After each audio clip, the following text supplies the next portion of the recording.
Assalamualaikum warahmatullahi wabarakatuh. Kami dari kelompok 4 akan mempresentasikan hasil analisa kami terkait pasar global dari Indomie, yang mana anggota dari kelompok ini yang pertama saya sendiri dengan Acep Alfiat NPM 30, lalu Muhammad Aris Faruqi dengan NPM 10, Muhammad Satrio Hadikusumo NPM 16, Raffi Darussalam NPM 18, lalu Muhammad Wildan dengan NPM 22.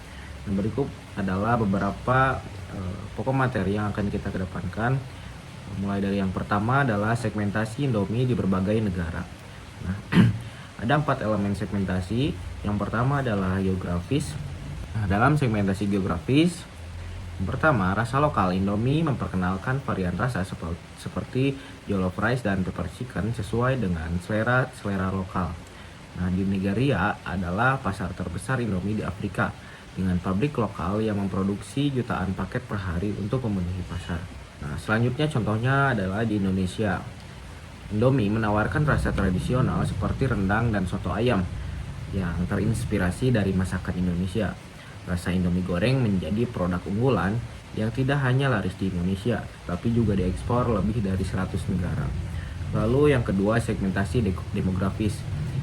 Berdasarkan usia, anak-anak dan remaja, varian rasa populer seperti Indomie goreng diminati oleh pelajar sebagai cemilan cepat. Lalu yang kedua, dewasa muda. Produk premium seperti Indomie Real Meat memenuhi kebutuhan konsumen yang mencari kualitas lebih tinggi. Nah, di Indonesia, Indomie mendominasi pasar mie instan dengan lebih dari 70% pangsa pasar, menjangkau berbagai kelompok usia. Lalu berdasarkan pendapatan. Yang pertama, pendapatan rendah. Indomie menyediakan kemasan ekonomis dan multipack di negara berkembang seperti Nigeria dan Indonesia. Terakhir, pendapatan tinggi. Varian rasa unik dipasarkan di negara maju seperti Amerika untuk konsumen yang mencari pengalaman kuliner global. Lalu segmentasi yang ketiga adalah psikografis. Yang pertama, pecinta makanan pedas. Di Korea Selatan, Indomie menawarkan varian rasa pedas seperti hot and spicy untuk mengikuti tren makanan pedas seperti buldak ramen. Nah, varian pedas menjadi salah satu produk ekspor utama Indomie yang diminati di pasar Asia Timur. Lalu yang kedua, pecinta makanan tradisional. Di Timur Tengah, varian seperti chicken curry dan shawarma disesuaikan dengan masakan khas wilayah ini. Penjualan Indomie di Timur Tengah meningkat secara signifikan dengan adaptasi rasa yang lokal. Lalu segmentasi pasar yang terakhir adalah segmentasi behavioral.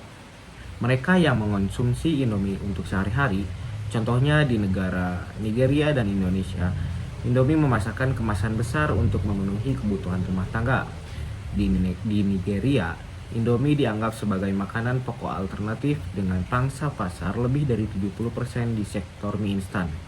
Lalu yang kedua, loyalitas pelanggan. Indomie sering mengadakan promosi dan program loyalitas seperti undian hadiah di Nigeria dan Indonesia untuk mempertahankan pelanggan setia. Nah, program promosi Indomie seperti Indomie berhadiah sukses meningkatkan penjualan selama periode kampanye. Sekian yang dapat saya sampaikan.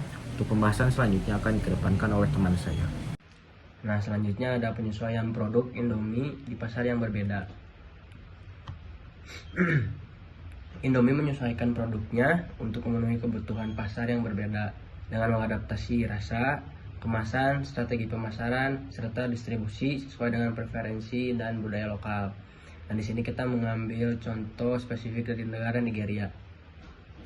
Yang pertama itu adalah menghadirkan rasa lokal. Nah, Indomie mengenalkan popularitas masakan pedas dan berbumbu kayak di Nigeria sehingga memperkenalkan rasa seperti chicken pepper soup, terinspirasi dari hidangan sup ayam pedas khas Nigeria. Yang kedua, jollof rice flavor adalah makanan nasional yang sangat dicintai di Afrika Barat sehingga rasa ini menarik perhatian konsumen lokal. Dan yang kedua, kemasan yang sesuai kebutuhan. Nah, di Nigeria, konsumen seringkali membeli produk dalam jumlah yang besar untuk keluarga. Indomie menyediakan kemasan besar atau dalam bentuk multipacks yang memenuhi kebutuhan rumah tangga berukuran besar. Lalu kemasan juga dirancang dengan warna yang mencolok dan informasi dalam bahasa lokal agar lebih mudah dikenali oleh konsumen. Yang ketiga, strategi pemasaran lokal. Kolaborasi dengan pendidikan.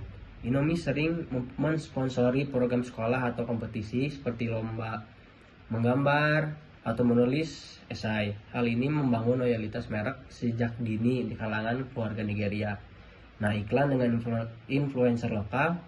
Indomie menggunakan selebriti lokal Nigeria untuk mempromosikan produknya, menjadikannya lebih relatable dan terpercaya bagi masyarakat setempat.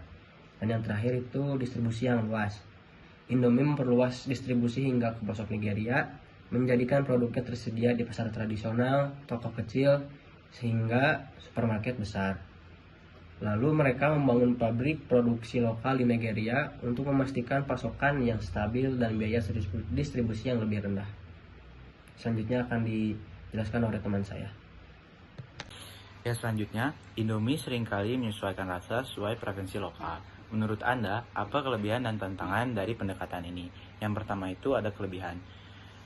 Kelebihan yang pertama, dapat menarik minat konsumen. Karena dengan menyesuaikan rasa, Indomie lebih mudah diterima oleh konsumen lokal. Karena produk terasa lebih familiar dan sesuai dengan selera mereka.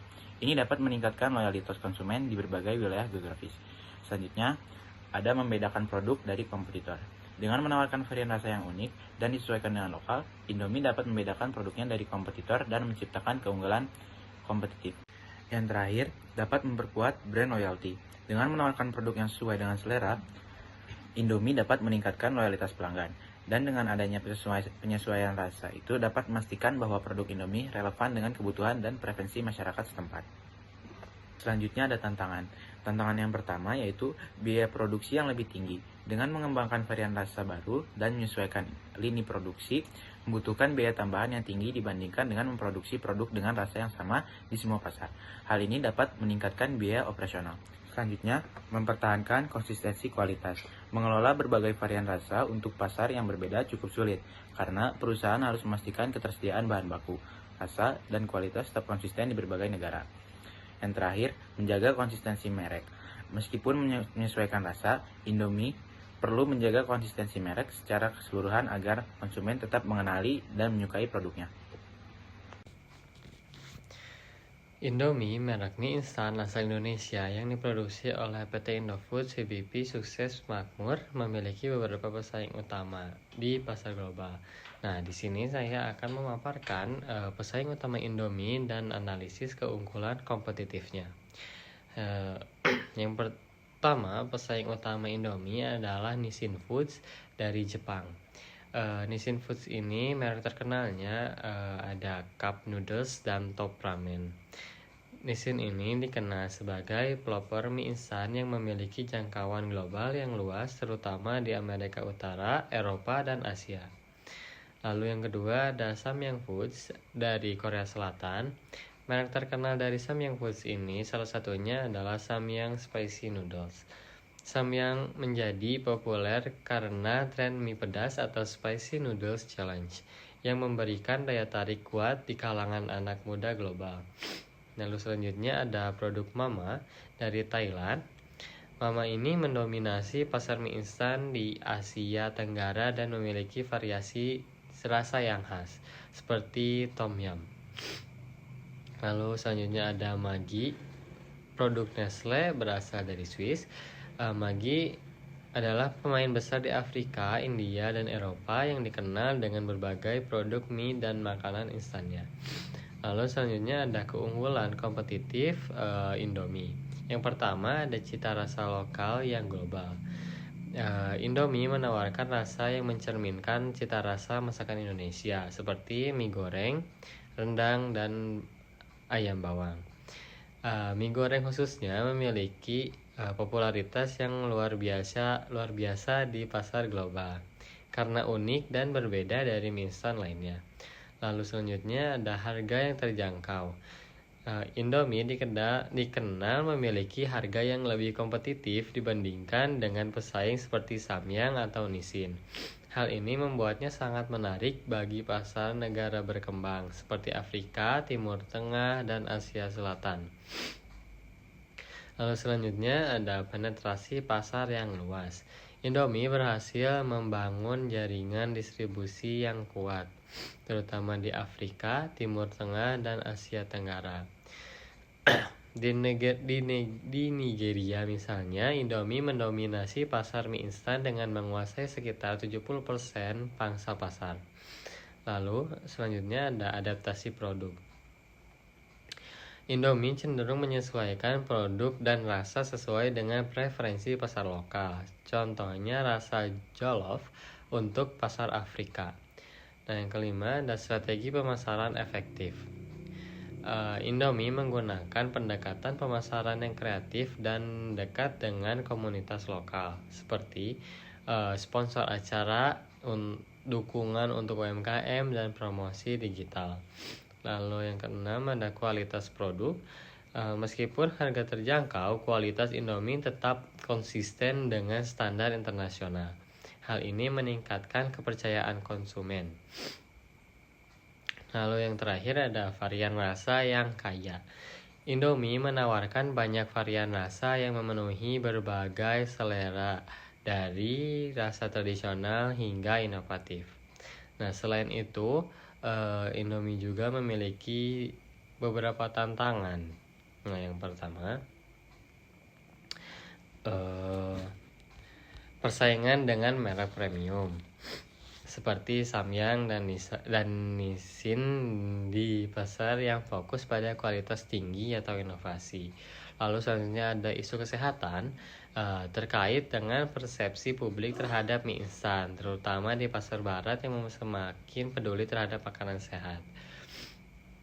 Dengan inovasi produk, harga kompetitif, dan strategi pemasaran yang kuat, Indomie terus mempertahankan posisinya sebagai salah satu pemain dominan di pasar mie instan global. Selanjutnya akan dijelaskan oleh rekan saya. Yang kelima, usaha Indomie dalam mempertahankan posisinya sebagai market leader, yaitu Indomie dapat mempertahankan posisinya sebagai pemimpin pasar di tengah persaingan yang semakin ketat dengan beberapa strategi. Yang pertama yaitu inovasi produk, terus-menerus varian baru untuk menarik konsumen. Yang kedua, pemasaran yang efektif, menggunakan strategi pemasaran yang menarik untuk meningkatkan brand awareness. Yang ketiga, pemahaman konsumen, memahami preferensi pemasaran dan kebutuhan konsumen. Yang keempat, kualitas produk, menjaga kualitas produk yang konsisten sehingga tetap menjadi pilihan utama. Mungkin sekian presentasi dari kelompok kami. Mohon maaf bila ada kesalahan kata. Assalamualaikum warahmatullahi wabarakatuh.